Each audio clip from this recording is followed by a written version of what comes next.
This is the Clay County University, Clay County U event, and if you're interested in more about Clay County Chamber, go to claychamber.com or choose clay.com. Today we'll be talking about real-world lessons from starting a software company. I'll be your speaker today. I'm Brian Knight. My email address is on the screen as well. It's bknight@pragmaticworks.com. I own a company called Pragmatic Works right now, and do a number of things around the state, around the world, around with the company. And I'll tell you about myself as we get going on with this. The first question I always get asked is, am I recording this? We are recording this right now. To start, I want to find out a little about you as well. Let me go ahead and launch a poll. Well, hopefully you guys can hear me. One person saying they have no sound. It looks like I am broadcasting. Okay. Okay, so let me launch a quick poll real quick. Just want to find out about you. Are you starting a company? Have you owned one in the past, or do you think it's crazy to start a company? Okay, so I'll kind of wait a few seconds for that to come in. Okay.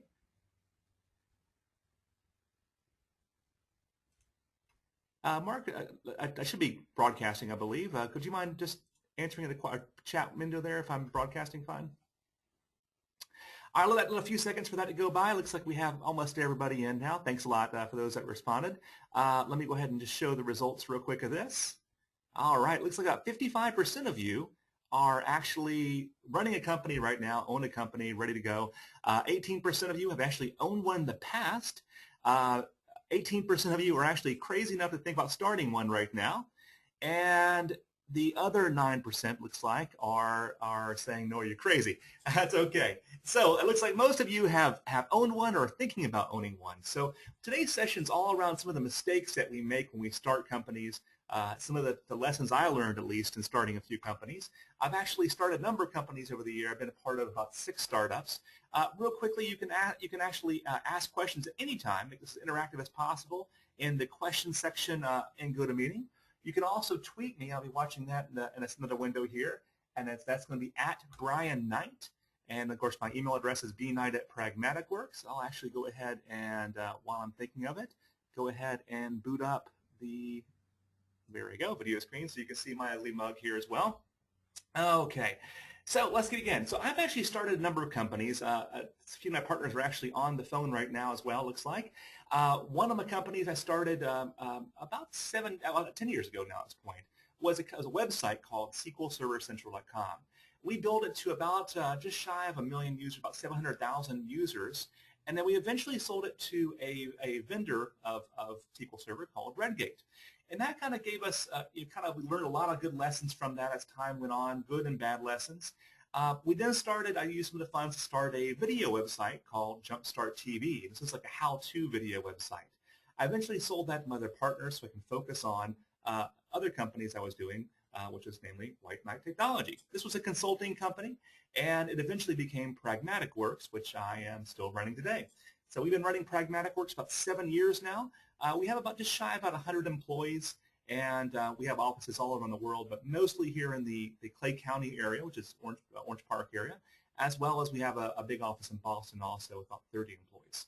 That's a little about myself now, and let's begin. So if you're looking at starting a company, one of the things you want to really consider is if your company was a baby, and this cute little baby right here, it's this great idea, and that's basically what your company is. Is this a napkin idea, or it's in its infancy? Well, how would you want it to start? Like, how many partners would you want to bring in? What would you want that culture to be? These are the things that you want to think about early on. As well as one of the most important things for myself is, what is the end game for you? Like, what do you want that baby to be when it grows up? On the top left side, you might consider bringing in venture capitalists eventually, and you want to ring that bell on NASDAQ someday. Or do you prefer to have a company that you can have as a lifestyle company and use it to get to Fiji once a year? Or do you want to have a company that you want your son to work at someday? So those are the kind of questions you really need to ask early on, because that's going to affect a lot of decisions that you make as you're building the company and kind of forming it, and who you involve as partners. So make sure you kind of think about that early on. One of the things that we talk about a lot at Pragmatic Works is this notion of beaches, waves, and surfers. And this helps us identify our market and really what are we doing in the market. So when we first came up with the idea of Pragmatic Works, we thought of this whole notion of beaches, waves, and surfers. So let me kind of do a hypothetical example here. Let's look at Obamacare as a hypothetical example here. I know that this is a huge wave and a huge need that's going to be originating from Obamacare. So let's kind of identify that through this kind of exercise here. Well, first of all, we have a beach, healthcare, right? So that's going to be the beach that we want to stay on in our company. You have to do a lot of thinking before you leave this beach. So if your company is going to be a healthcare company, why should you go into hospitality, for example? This is a big, huge beach that you want to stay on for as long as you can, and you want to have a lot of arguments before you ever leave that beach. The wave that Obamacare is spinning off is EMR, electronic medical records, right? Everything has to be converted over to that as time goes on, and we have to get more and more electronic. Well, think about now what a surfboard could be to surf that wave. Well, an application that we can build, or a surfboard that we can build for that wave, could be some kind of tablet solution that will make it easier for doctors to register patients, to look at their records, and so on. Well, now the last thing we need is a good surfer. I could be a sales guy, for example, and I have this great idea, but unless I have a surfer that really knows how to surf that wave, I'm not going to be good at doing what I want to do here. So that's where our surfer comes in. We can hypothetically bring in Dr. Oz or somebody like that who really knows that medical industry, that knows how to surf that wave perfectly on that exact surfboard to be our star. So if you are that surfer, all the more power to you. If you're not that surfer for that wave, for example, you want to open up a restaurant, but you've never opened up a restaurant before, don't move forward without that perfect surfer who already has done that, been there, lived that life. In our case, I had a salesperson as a partner. I had a finance guy as a partner, and they didn't have that experience in my industry, so they brought me along to kind of as the surfer for this industry. Now, if I wanted to get all of a sudden into a different industry, if I wanted to start working inside of a CRM, for example, a sales management system, I would be a terrible surfer at that, and I should not move forward until I had the right kind of staff in place. So that kind of brings us to our number one mistake that I made over and over again. I eventually have learned this, is really lack of focus. So before you're willing to really leave that wave, or especially leave the beach, make sure that you really understand why you're doing that. So a number of times I've gone through and frankly, after 7 years in the company, you get a little bored. You want to do something new. You want to focus on other things. Well, unless you've fully conquered your beach, do not leave that beach, and especially do not leave that wave until you fully conquered that wave. So that's one of the mistakes I made. I have personally probably failed 2 out of 5 times, 2 out of 4 times when I really lack of focus. I start to go down a track that I don't know, and all of a sudden I look at it a year later and realize I wasted a year. So really make sure you understand that lack of focus. The other big mistake is not starting with the why. So it's a great book we'll cover in a second here called Start With Why. But this is a mistake that we make in marketing and kind of positioning our companies as we do this. Most companies, when they try to do an ad or do some kind of advertising or marketing or PR, they always start with what in many cases. So, hey, we've got this great new product. It's $45. That's the what, right? So the product is $45. It does this. That could be the how. But they never really cover why is that important. So if you're starting with the what, you're always going to be in a price war. Think about the airlines here. Their big advertisements are generally focused on how cheap they are, how maybe how fast their lines are, but rarely do they focus on why would you go with them versus somebody else. You'll see some of the more luxury liners really focus on the why, right? Now think about Disney Cruise Lines. Why do you book with Disney Cruise Lines? Well, Disney is focused on the why, and because they focused on the why, they can charge twice as much. So you go on Disney Cruise Lines because you want that Disney experience, right? You want that. I want to bring my kids with me. I want to not have to worry about the kids. That's the why. Now, because of that, they're not focused on a pricing war with Carnival and all the other cruise lines out there. So this is a really big one. So if you think about an example of that, is a great example is Apple. This is their campaign that they had earlier in the late 90s, early 2000s, was when Steve Jobs first came back, and it was all about thinking different. That was their why. Well, you want to be a rebel, you want to be, a different kind of person, then buy an Apple. If you want to be a clone, then buy a clone PC like a Dell and an IBM and so on. That was their why, is they're trying to get that rebel kind of feeling in people. So look at these ads right here, right? It inspires you, right? You really understand why you're buying an Apple. It brings that emotional aspect. Now I can actually charge you a little bit more because of that. Now, if I focus on the what, my ad will look a little bit like this. These are real ads, of course. These are European ads in this case and U.S. ads. But you're looking at here, this was an actual ad. This is 90% of what we see when we turn TV on or we open up the paper. We see ads like this, right? And it's focused on the what, the price. And then the how could be a little bit about, yeah, it has these features. But the how would be the features, the what would be the price and those kind of things. But never do you see here why I should purchase this. Okay, so those are some big, big problems that we see people do. So if you're really curious about this, it's a great book called Start With Why. It's by Simon Sinek, and it's a great book. I really, really recommend this. Great homework for you. It's a really short read, but it really focuses on how you change your marketing perspective, and it will really change things around PR and marketing and really why you start a company, how you message it to employees and all of that. If an employee doesn't know why they're working at your company, they're just there for a job. If your company has a why, like think different, think about the why for Google, right? They're that innovative, edgy kind of company.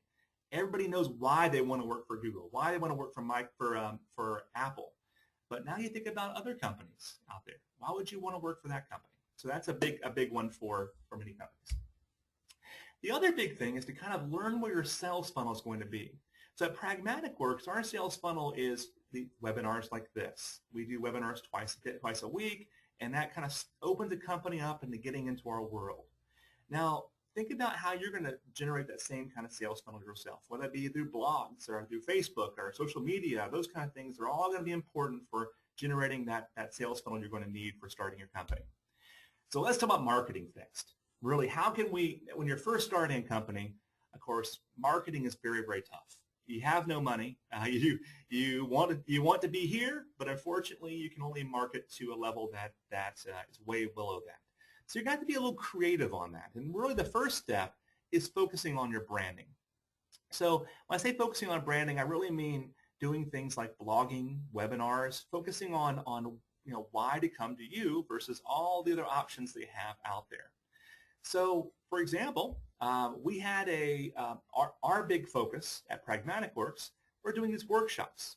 These workshops were very low cost. They're a way just to get in the door of the company. We really broke even on them or lost a little bit of money on them in many cases. But we typically would have 100 to 150 people, and they were educational. There weren't advertisements inside of it. But it gave us an option, an opportunity to talk to a customer, to talk to them and say, hey, are you interested in, what kind of stuff do you have in your environment? And those lunchtime meetings and those break meetings were invaluable to us. So this was a way to kind of start that ball rolling. So don't be afraid to talk about, kind of that. People, in many cases, are afraid to talk about things that are proprietary to them. So I don't want to share in many cases with you because I'm worried you're going to go out and start your own company. Well, if you open up a lot, you become that trusted expert. So make sure you do that. Now the impact to us was you're looking at our first 5 years, at least, of customer acquisition. We started around year 3 doing those workshops.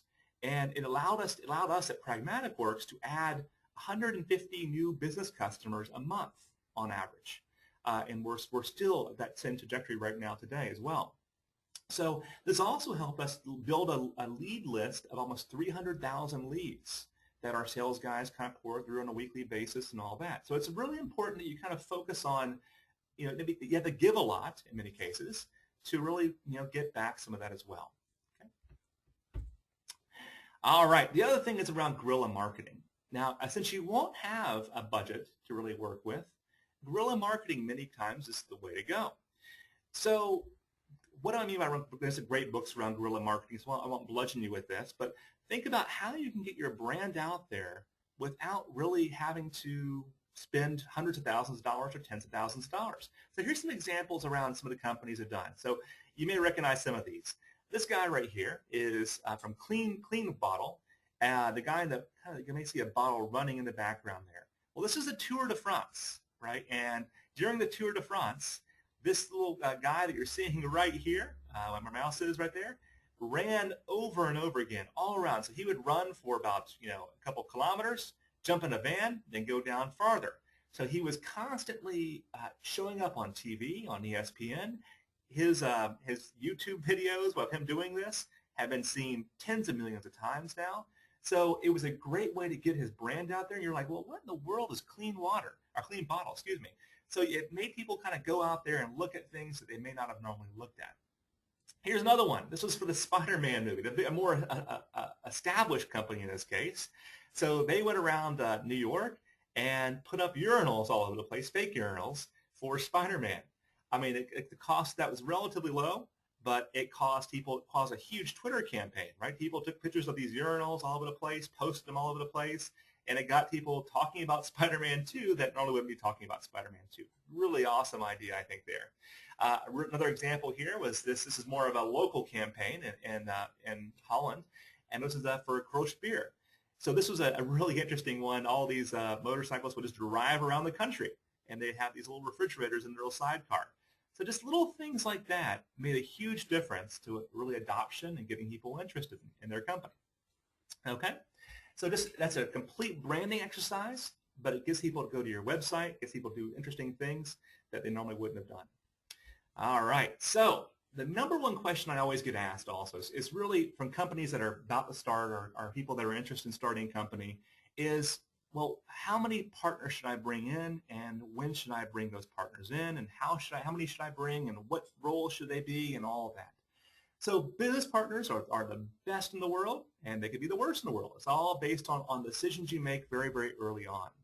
Well, the number of partners you bring in, I would never start a company alone. Frankly, again, it's hard when you're starting a company early on. You can't push the cart by yourself for an indefinite amount of time. It's like running more than a marathon. If you know you're going to run 150 miles tomorrow, a relay makes a lot more sense than just running it yourself, right? So having partners that can help you and bring you up when you're down and vice versa and fill in those gaps make a lot of sense. The right number for me is somewhere between 2 and 3 partners, including yourself, by the way.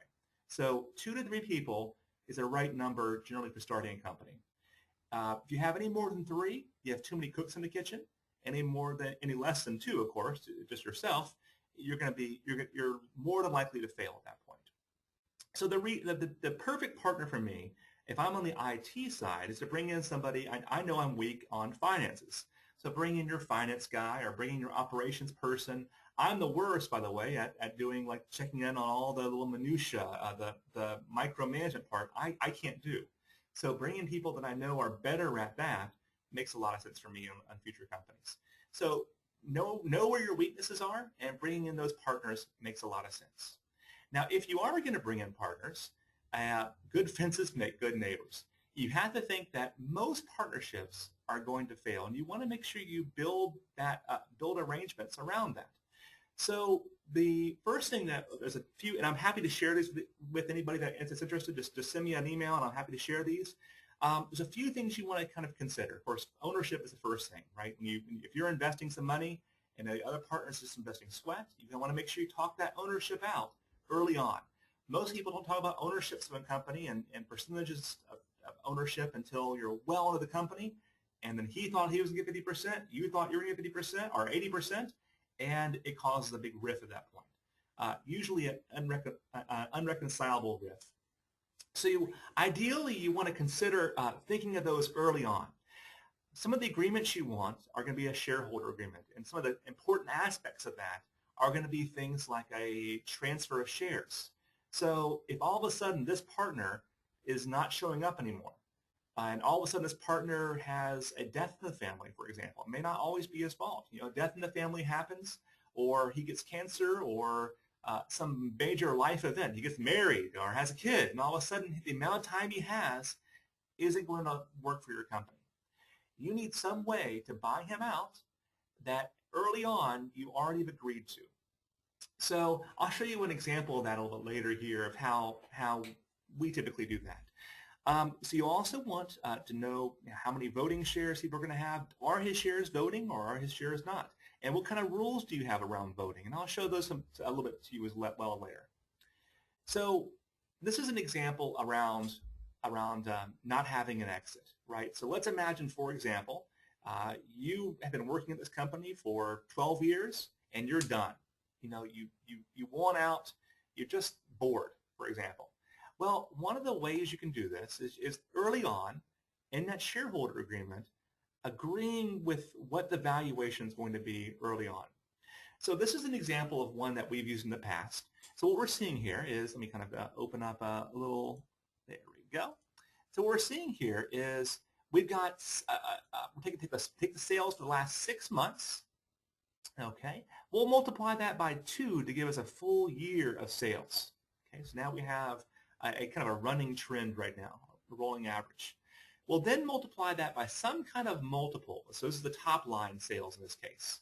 So in this example here for the consulting company, for example, maybe it's 1.2 or 1.1 of some kind of multiple. So if I'm looking at this and I look at that multiple there, let me kind of zoom in a little closer here. There we go. So let's imagine you have $500,000 in sales in the past 6 months.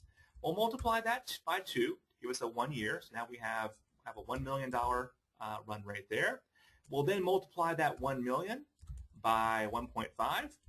Okay, 1.5, and that gives us now a company valuation of 1.5 million. Well, I own 10% of the company, or 50% of the company, for example. So if I have 1.5 million and I own, there we go, 1.5 million, and I own 10%, for example, now my shares are valued at $150,000. Now it's important that you also build into that shareholder agreement some ways of buying that partner out that also will be payable over multiple years, perhaps. So you don't want to cripple the company to pay out that $150,000. If you're only making $1 million, $500,000 in the last 6 months, $150,000 will be a detrimental event for your company. So you want to make it where it's easy enough to pay out, where it won't cause enough pain. But also you want to make this formula here painful enough to where people don't do any kind of suspicious things. So for example, if I'm in a partnership with 2 other people, let's say, and the 2 people I'm in partnership with get together and they say they want to get rid of Brian all of a sudden. Well, that's perfectly fine, but that formula should be painful enough to them to where they're really, second guessing that. So making that multiple there really above industry average, but payable over multiple years, is really the key for that formula to make sure it's painful, but yet doable for the company. Okay? The other thing that you want to do, to take my example that I mentioned before, let me kind of get out of there we go, is the voting side of the house.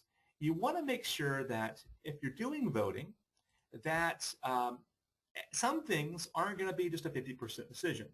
So things like removal of a partner. If I have 51% of the company, I could, by theory, go through and be a bully and boot out all the other partners and own all the company once all the hard work is now done and we're coasting. So you want to make sure that there's some kind of supermajority required for some decisions. So things like selling the company or selling the IP, acquiring another company, or especially removal of a partner. I can't go through with 66%. I can't go through and start booting out Mark and Chuck and everybody else in the company. I have to really think about that before I do that. And I have to recruit somebody else before I do that. Also loans. You want to make sure that one partner can't go and take a loan out and hurt the company potentially.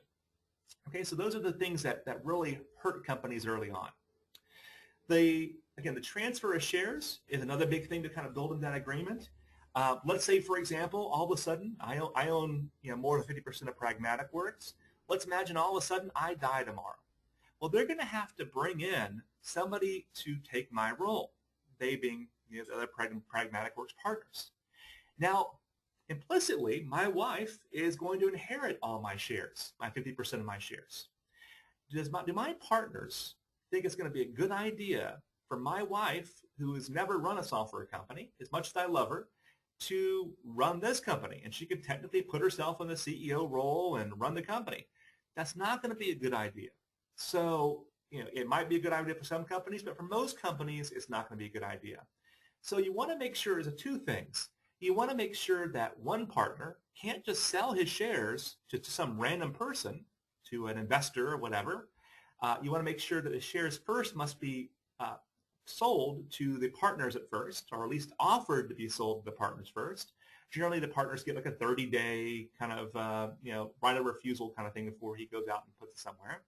The other thing you want to make sure is that if I were to die, that there's either an insurance policy on me that will buy those shares from the company actually owns and buys those shares, or you want to make sure that the shares find there's something that will trigger a sale of my wife's shares now to my partners. So whether it be over 4 years or 3 years, something like that, you want to make sure those shares will at least transfer over. And maybe there's minimal voting rights or whatever. So you want to make sure that at least if the worst were to happen, that you're going to be okay there as a company. Okay, just weird things to think about. It's sad to think about them, but definitely makes sense to think about them earlier on than later in the company. The other thing we notice, a real common pattern, is that most companies aren't going to be successful until the company owners are working full-time. There's a certain point in time where you can part-time your company. Maybe you're building prototypes of some software piece. You're building an app that does X, Y, and Z. And during the prototype stage, fine, that's going to work. And even in some of the build stages. But when you're really ready to take this seriously, your company is not going to move, not going to go very, very quickly until you're ready to take this really seriously and work full-time. That's the hardest thing in the world. For example, if you want to be a consultant in whatever field, no company, no client is going to take you seriously if you're only working from 5 p.m. until 10 p.m. It's just not going to work. Or you're only answering emails from that. It's going to be problematic for your employer, and it's also going to be problematic for you as your married life and all that. So make sure that if you're ready to do this, you're ready to do this. You're all in. Do all the preliminary stuff you can before you make that jump, but it's going to be important that you work full time. So one of the things you can do to kind of help you make that jump is building a reserve up. I typically like to have a 6-month reserve. So assuming I have no cash tomorrow for 6 months, that's one of the things I have to do to kind of build my income ready to where I can make that leap. The other thing you want to do is you can switch what job is actually your part-time job.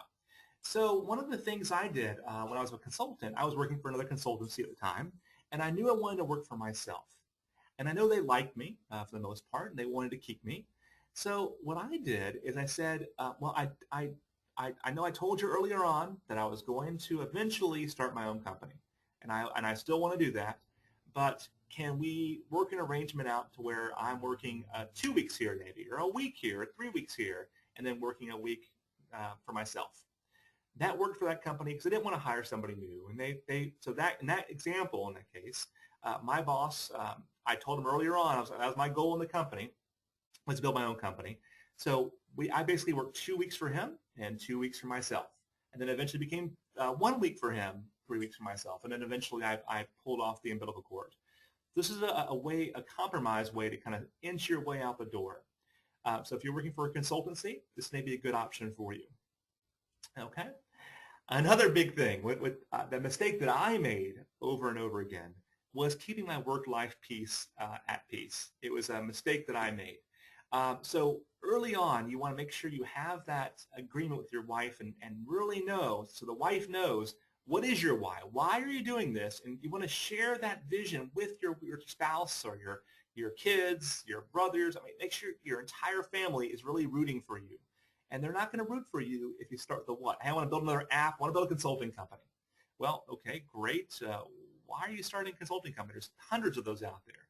So really share that vision with your with your spouse and your family also, and that will help them root for you.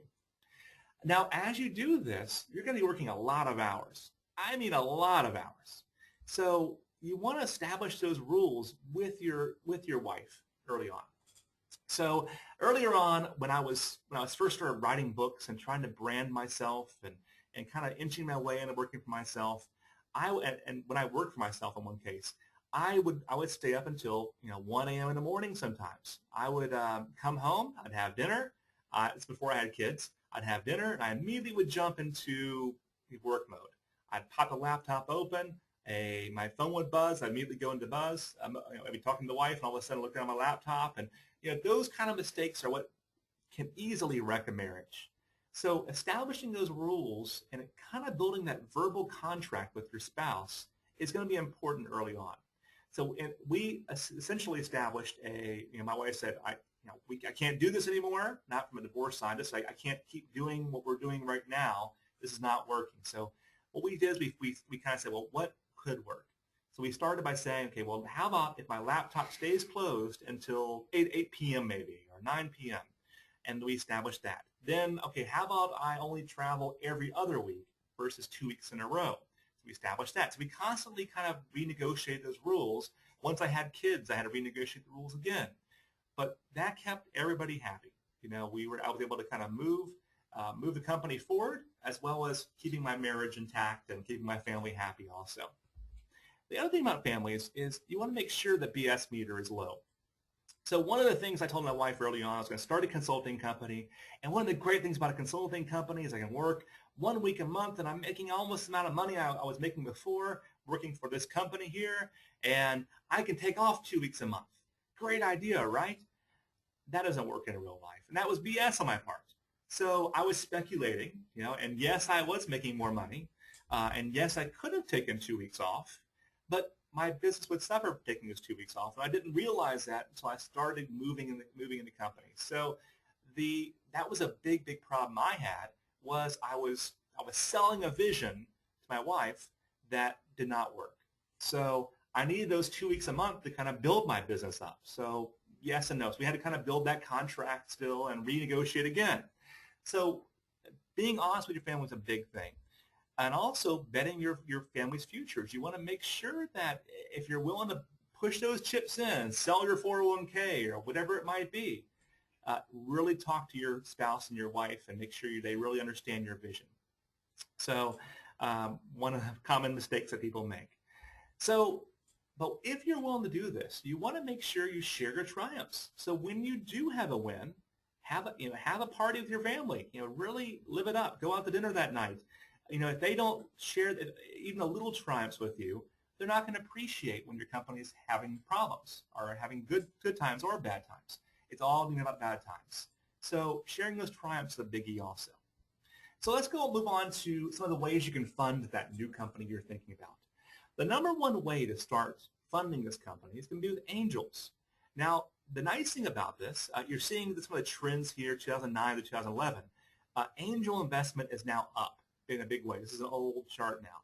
For 2012 and 2013, we've seen almost a 30% increase in angel investment.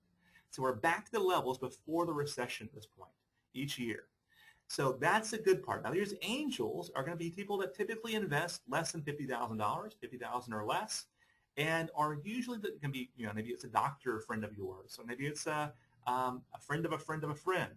They're not going to be these big banks, big venture capitalists. You're going to be individual investors. And there are multiple flavors of angels. You want to make sure you discuss with that angel, though, how involved you want them to be. They may want to be involved way more than you want them to be. So you want to make sure you kind of consider that early on. So how involved and what kind of experience do they have investing in people like yourself? So if you're starting a restaurant, you don't want to find an angel who hasn't invested in a restaurant before. They may not understand, the full risk. They can't help you that much if you really need that. The other option is venture capitalist. Now, this is not going to typically be an option. And you'll hear this called VC. This is not going to be an option for companies that are just starting for the most part. Unless you're out in Silicon Valley and you just are this huge buzz around you like Facebook early on, then you might be able to get VC. But VCs or venture capitalists typically only like investing in companies that are already successful. Well, that's when you least need the money. So venture capitalist options here is generally going to be for scaling your business, from taking it from 100 employees to 500 employees maybe.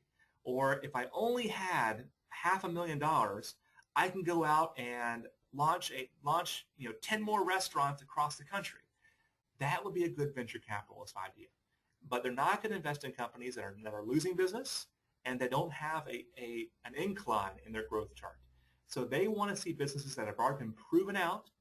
There's no guesswork. That they're typically going to have a lot bigger investment also. They're typically a $2 million investment is typically a small investment for venture capitalists. So with angels, that $50,000 investment may have to be paired with a whole bunch of other angels also. The biggest thing about angels, by the way, is also learning where they live, learning where they're at, and learning where those networks are at. So for angels, a great place to meet them could be things like startup weekends. There's startup weekends all around the country. There's one here in Jacksonville, actually this weekend alone, and you'll find out more information from startupweekend.com. This weekend is actually a group called I Start Jacks. Is a great organization to kind of learning how to start up companies also.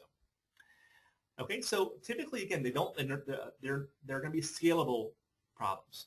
Now the VC, which had dried up, is now back again also. So we're finding now that over the past 5 years during the recession, we saw venture capitalist funds really dry up. They've now built up a lot of cash now, and they have to spend it. So now is a great time for them to spend it. The other option for some companies would be crowdsourcing. There's tons of sites out there, Kickstarter being one of those. This wouldn't be necessarily for starting up a restaurant, starting up a consulting company, but if you have an app idea, for example, this would be a great idea. So Kickstarter is all around getting hundreds of people, if not thousands of people, you set up a goal. I want to raise $100,000 to start up this app, start this gaming company or whatever, and you create that goal and you create levels on what I'm going to pay these 100 people here at the bottom for giving me $100 or $500 or maybe $1,000. So you create levels and along the way.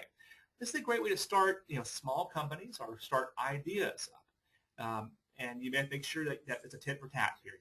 They give you $100, you're giving them a signed autographed copy of your first software product. Those small things can really help out early on. You'll find that many of the Kickstarter campaigns that have really good ideas are raising a lot more money than they ever expected to earn. For example, there's one startup campaign that I saw the other day. It was for one called Castle Quest. It was for a small game that this company wanted to start. And they were trying to get $200,000 or $100,000, excuse me. They wound up raising almost $750,000. And what did they have to do in exchange for that money was really they had to give signed copies of their software away. They had to give tours of their development facility. Those kind of things were all soft ways they were able to give money back to them. Now the Congress is about to change the rules around crowdsourcing to where the crowdsourcing group will soon be able to invest in your company and actually receive shares for that. Right now, there's rules around making sure that this crowd at the bottom does not receive actual shares in your company because Congress was worried that they didn't fully understand how they're going to lose money potentially. So they're about to change those rules, part of the Jobs Act coming up here in 2014 actually. So you want to kind of watch out for that, and you'll see those rules be changed here soon. The last option here is going to be around family. So family is one of the worst options for raising money. It's generally the worst option because if the money does dry, if you do make a mistake, and more than half the businesses are going to fall, and if you fall, how are you going to how are you going to sit across at Thanksgiving from your uncle and tell him, hey, listen, I lost all your money? It's not going to be a pleasant experience with your family or even friends. More often than not, you're ultimately going to be crazy to start a company. If you really look at this as an investment opportunity, you're crazy to start a company. But it's the most fulfilling thing you can do in your life. But bring your family into it, your friends into it, can really hurt personal relationships. I've seen many relationships friends of mine who have lost friends over that, or have lost family over it, actually, also in many cases, where certain family members won't talk to them anymore. So think about if this went south, really talk to your family member. If you really want to raise some funds from your dad, from your uncle, whatever, if this went south, be honest with them. Are we going to be okay? Okay. So now, how do you survive this? So we were crazy enough to start Pragmatic Works 7 years ago, 8 years ago almost, during the recession. And surviving was definitely a challenge early on. So for us, it came down to creating these business gauges early on. So what we did is we had things like our accounts receivable. How much of our accounts receivable is over 60 days? And as that became a percentage-wise larger and larger, as the recession got more and more entrenched, that turned a gauge for us to red, and we became very worried. We called a hiring freeze at that point. We didn't hire anybody, even though there was demand for it. We didn't hire anybody. We caused for spending freeze. So all these business gauges like this are going to trigger things like hiring freezes, layoffs potentially in the worst case scenario, and also spending freezes. So we know in our case that January is always the worst month for consulting receivables, because every year the companies are starting to go through and find out what their budgets are going to be for next year and all that. So January every year the past 7 years is terrible for a consulting company and a software company. So we always do a spending freeze in January because that business gauge right there goes to red. Also, your cash reserve is a big one as well. If my cash reserve ever goes below X amount of payrolls, one payroll, half a payroll, whatever, that should trigger certain actions in you as well. When you're not invoicing enough, when your sales are going down, basically, that could trigger a red light also in your pieces. So make sure you really think about that. So the biggest challenge, though, is employees in January don't care that your sales are down. How do you creatively find ways to give them raises when they want? And they may not have to be raises. Well, what we do at Pragmatic Works, of course, employees always want to make more money. And they're always going to want more money when it's the least convenient time for you. So what are some ways around that? So one of the things we do is things like profit sharing. We have some unconventional ways of paying employees also. So our software developers, for example, all are commissioned on the product. So every sale of BI Express, for example, the developer of BI Express, the QA guy, the manager, all the people that were involved in making that product get a commission. And that solves actually a number of things. People get excited about a sale now. The developer actually gets excited about a sale. They know they don't see me pulling up in a Porsche all of a sudden and they're still making 20% below the industry average. But at Pragmatic Works, that percentage of commissions actually winds up being about a 10 to 20% raise for those employees. So it's a creative way of kind of turning the tables a little bit. So things that typically people that would not be commissioned normally get commissioned on the product they're producing is a great way of saying, all right, 90% of your salary will be on your base salary, be on base, and then 10% will be based on this commission here. If you want to see a raise, let's sell more products together, build better features. The other thing you do is share ownership. Now, it's extremely complex to create vesting schedules and all that, and it requires a lot of legal help and all that. So one of the ways we did solve that problem at Pragmatic Works is we created early on a alternative, a kind of phantom stock option arrangement.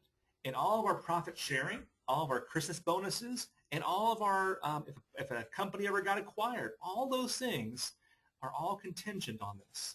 So at Pragmatic Works, every year an employee is with the company, I give them a partner point. They have to be at least 1 year in the company. So what we're seeing here is a chart of some of my employees here. Of course, we're slimmed it down quite a bit. And what happens is you take that total pie. 10% of my company is owned by the employees based on the chart that you're seeing right in front of you here. So for example, if I were to sell the company for $1 million, or I had $1 million in profit sharing I wanted to pay out, 100,000 of that would go to the employees. Now you're seeing I have 29 points outstanding here in this hypothetical situation here. So Aaron owns three points, so he would get what, almost 10% of that 10%. So Aaron would see a $10,000 check from roughly from the bonus here. So in a $20,000 bonus pool, every point would be valued at $689,000. So this actually adds up a lot. This year, every point from a profit sharing or Christmas bonus or whatever, the secretary or the office manager at our company actually got almost a $6,000 bonus this year because she's been with our company for many, many years now. And that's the way you want it to be, right? When Microsoft first started, they had the office manager, and the office manager and the receptionist is now a millionaire because of that. So you want to share in the wealth, and this is one of the ways that we found creatively to do that. If an employee leaves, they lose all their points. So it's kind of a retention thing as well, and it rewards employees for staying longer. Now, the first few years, the employees may think, that's interesting. Not really matter to me, right? But when you start doing profit sharing, it starts to matter to them a lot. So building the reserve is one of the hardest things for startups to do. And one of the ways that we really think about it is we kind of have a formula that you're seeing right here. So we know that we're going to pay 30% in taxes, or 40% in taxes, hypothetically, right? So so let's say, for example, that we had $100,000 in profit.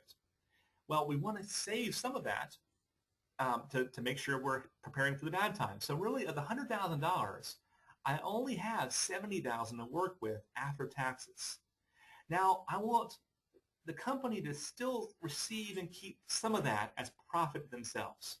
So maybe I say, okay, of the $70,000 remaining, I'm going to do 50-50 right down the middle. The company is going to keep 50% of that, $35,000 of that will go into the money market for the company to save for a rainy day. And the other 30% of that, or 50% of that, sorry, will be kept for, Twitter's going off here, will be kept for dividends or profit sharing or whatever. And this is a way of kind of rewarding the good employees and paying out those kind of things, but also trying to build that reserve up also. So this is just an example formula. Think of whatever formula works for you and go to that. One of the things you also want to do is really think about what your company is going to be when it grows up again, and what you want the culture of that company to be. This is an example of Zappos.com. This is their actual office, and this is the CEO of Zappos. Now, one of the things that he was really concerned about is culture. And his book is very, very good. Delivering Happiness is his book, by the way. It's a great book about how to build culture in your company. So you want the company, if you're a consulting company, for example, again, there's dozens of other consulting companies. So why is an employee going to go to your company? Well, it's going to be, most consulting companies pay about the same. Most restaurants pay about the same, right? So what is your culture and why are you different? So the reason the employee is going to choose you is because of the culture in most cases, if the pay is about the same. It's going to be about their happiness and the why aspect of your company. So we really took a time out about 2 years when we started really exploding as a company, and we went from 3 employees to all of a sudden 15 employees to 30 employees and so on. We took a time out to really think about culture and make sure we really understood what it meant to be a Pragmatic Works employee. So think of the same thing. Go through an exercise and kind of do some voting with your employees. Make sure they all participate in this well. The reason why we really were concerned here is we were worried about those new employees. Those 15 new employees that came in that year were going to change our company, not the other way around. When you think about Google, they have a definitive weird culture, right? They're a huge company, but their culture is very, novel. It's very different, right? Now Apple, same thing. Their internal culture, the way we think about Apple is very different than most companies. So as you get bigger and bigger, it's going to be harder to keep that culture. So really establish it early on. I walk around once a week to employees and ask, how did you do this week? How did you deliver WOW this week? Give me an example of that. I send a newsletter out later that week on Fridays of all the good news and bad news that happened that week and how Joe Schmo delivered a WOW that week. So really make sure you reinforce that culture every single week so people know why they're working with you. And it makes it harder to leave, right? Because most companies don't really have a culture. So it makes it harder for employees to leave your company, because when they leave your company, they realize they made a huge mistake. Okay? So again, getting out is always going to be another challenge for many people. So what are some options we have of getting out of this company that maybe you're bored with, or maybe you see the market's really hot right now and it's a good time to get out? Well, the good news is this: acquisitions are on a slow rise. They're actually on a much steeper rise right now.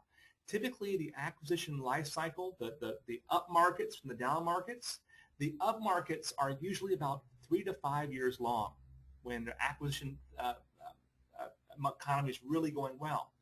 So when you think about why that is, right now there's a 0% interest rate essentially on from the Feds.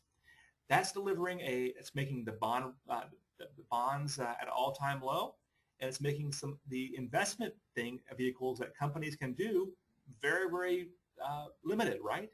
So they can't put the money in the money market. They're not going to return their ROI to their shareholders that way.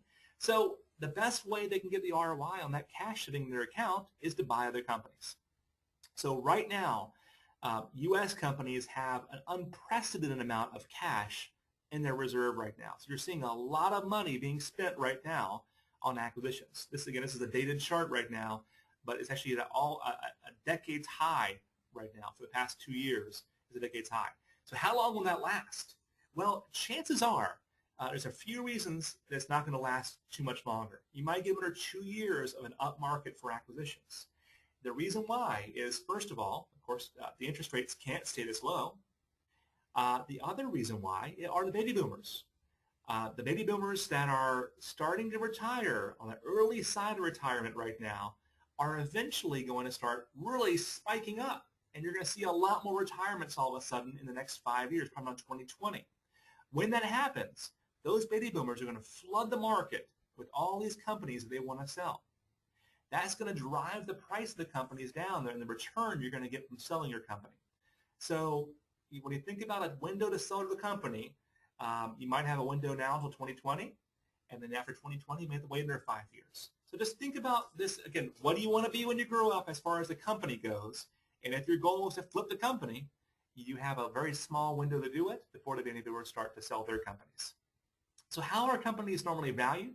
The number one formula is going to be an EBITDA base, where they take all the revenue, they take out all the costs of actually delivering that, the expenses, the taxes, the depreciation, all those kind of things, and that EBITDA number is going to be lower than your profit margin typically. So the EBITDA number is a very, very important number. Now, typically most companies do some things towards the end of the year to minimize their tax implications. They might do a big bonus or a big profit sharing or those kind of things. Don't let that discourage you. When companies are being valued, they're going to reforecast all that number. They're going to say, well, you know what? I'm not going to need you as a CEO, so that $200,000 salary that you're paying is going to be off the books anyways. That car that I'm paying for you, right? Or you're paying for right now for you, and that 401k you're paying for your wife, I'm not going to need those. Let me pull those out. So your EBITDA number might actually be higher than you think. So again, when you go through the exercise of actually going through and evaluating a company you're going to buy, you're going to reforecast all that number. You're going to pull out certain salaries that you don't think you're going to need anymore. You're going to pull out the bonuses in some cases. Say, I don't want to pay those bonuses. I already have an HR department. And all that will raise your EBITDA up by potentially 20% in some cases. So what is your business worth is very, very relative idea. What we're seeing right now, these are some of the formulas we see right now. You'll see like if you take let's say for example you have $100,000 in EBITDA and you're a janitor company. Well, typically you can say it's about a 4.9x on that EBITDA number. Very rarely do you see companies sold for top-line revenue. Usually it's based on EBITDA. However, right now is a hot market, and we're seeing some companies that are actually being paid on top-line revenue.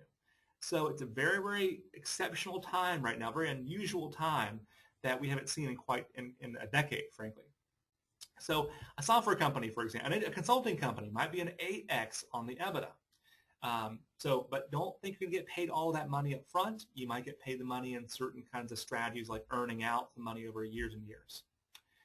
Okay, so just a quick, there's some great opportunities you have also as you're starting a company. One of those is going to be with growfl.com.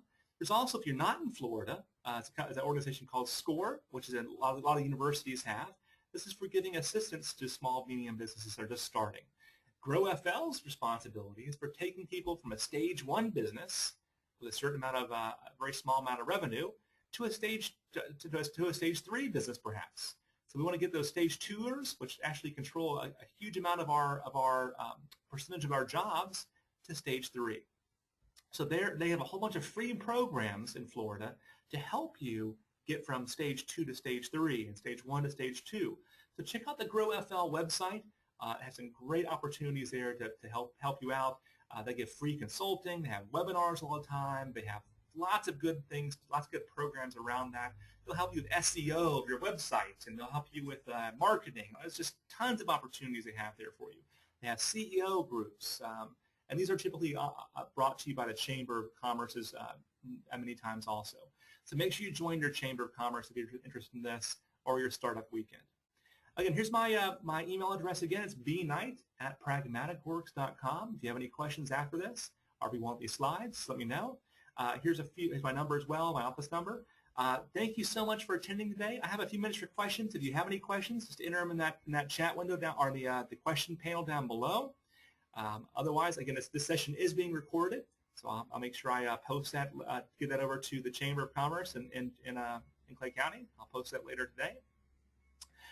Okay, looks like we have about 30 on the phone right now, but looks like there's no questions. So again, I want to thank you guys so much for attending today. And if you have any questions that I was not able to answer today, please go ahead and email me as well. My email address on the screen today. And have a great day. Thank you.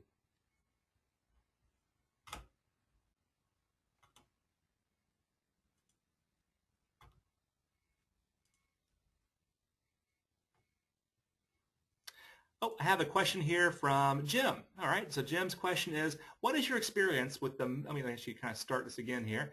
What is your experience with the mix of business-focused partners and technical partners? Well, it really depends on what kind of business. It's a great question, Jim. Typically, I will have one techie, because you got to think from a role side, you know, if you're early in development, depends what kind of company you are. I'm kind of curious about, I think you're a consultant, right? If I remember right, Jim? If you're a consultant, for example, you know, you may have to have a larger tech crowd to recruit that really high-end consultant that you want. The mistake that I made is early on was bringing developers in as a partner early on that didn't have the other side of the experience. So once we got through the development cycle, they really didn't deliver any value after that, after the application was developed. So I brought in some developers. They were great. They're great people, don't get me wrong. But they didn't have the business side of the experience to really help out the company long term. So I typically will find, you know, one techie, and I'll generally bring a finance guy in to help me, and maybe a sales guy to help me. So kind of that mix is generally the right person mix for me personally. But it depends on the type of company you have. Send me an email if you want to talk about your individual experience there also. Let's see here. Correct 299 contractor consultant with some specs. Okay, yep. So that was Jim's. Yeah, if you have any questions. There's also, by the way, when you're starting your company, a lot of people, including myself, oftentimes cheap out on legal fees and tax accountants and those kind of things. There are some tax laws that you really want to consider early on. I've forgotten the exact tax code, but one of the tax codes is actually going to say that when I value the, it's going to help you with if you do ever sell the company, it's going to help you with the valuation of the company. So whether you pay capital gains or income tax. So it's a few things early on that you definitely want to go see that. Another question here from somebody here is, do you actually have a 5-year business plan? What are your feelings on the importance of it? In technology, you know, things change so drastically fast that 5-year business plans, frankly, don't really work well for me, Robert, in most cases. So I generally will plan out about 2 to 3 years ahead. Now we have the why might not change in 5 years, and some of the things you might put into a 5-year plan, you know, really light, but that might be a page long. What I really care about is a 3-year plan, and maybe especially that 1-year plan. So I put more and more thought on the things in a 1 or 2 year cycle, and very little thought into things in a 5-year cycle. But that does help with things like acquisitions, knowing what target you want to go after, what offices you want to be in. really most of the things are going to happen, especially in technology, you're going to be in a 3-year cycle anyways. Great question, Howard. Anybody else? All right, well, I think we're about out of time. Please feel free to email me, and I'll be happy to answer any questions here offline as well. How often do you update? Oh, one question from Mark. How often do you update business plans? I do it once a year in January. Usually we'll have a partner meeting, and we'll bring it together and say we'll do a light update on it to that point. But we have our business plan isn't the prettiest in the world, but it works for us. All right, well, thank you guys so much, and have a great day. Goodbye.